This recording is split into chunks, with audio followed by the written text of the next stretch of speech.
The assassination attempt has many people on edge. While investigators are still looking for a motive, many people are worried in general that the political tension around the nation could lead to more violence. And with President Joe Biden coming to Southern Nevada for several events this week, News 3's Tiffany Lane, of course, is speaking with former law enforcement officers and also others who work in security about how Saturday's incident changes security moving forward. Tiffany, I know that you've been talking to a lot of folks. What have you learned? Yeah, the assassination attempt on former President Trump served as a reminder of how tight security has to be moving forward as we get closer to the November presidential election. Many believe security must be ramped up with President Biden in town tonight and tomorrow.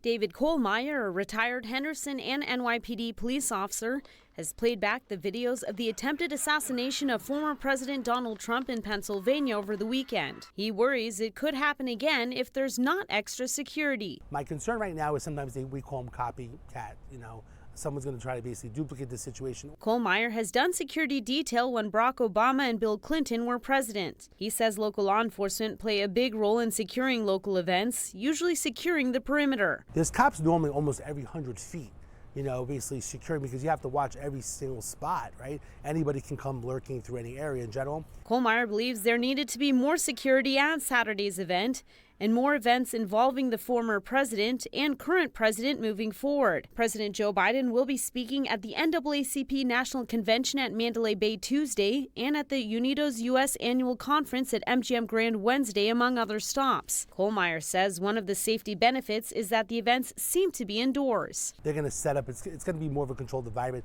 They're going to go there prior. They're going to make sure doors are shut or people have the proper, security tags to get to certain locations. They're also going to make sure, security, whether it's X-ray machines or wanding people down. Gary Berry is president of the Tactical Awareness Group, made up of current and retired law enforcement and private security, and they'll be making sure several of the attendees at Tuesday's event are safe. Berry, like many, is waiting for the investigation to be completed into Saturday's attempt on Trump. They'll tighten up. There'll be more training being done.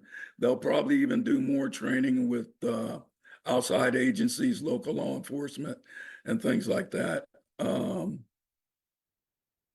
They'll just, they'll be a little more alert now for a while anyway.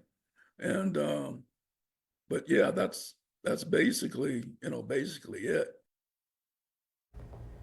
Now, Metro Police did release a statement today that says they are, quote, working in tandem with our federal partners to prepare for President Joe Biden's visit to Las Vegas. LVMPD has added extra resources to security details for each of the locations President Biden intends to visit. Reporting in studio, I'm Tiffany Lane for News 3. Back to you, Latoya. All right, Tiffany, thank you so much for that report.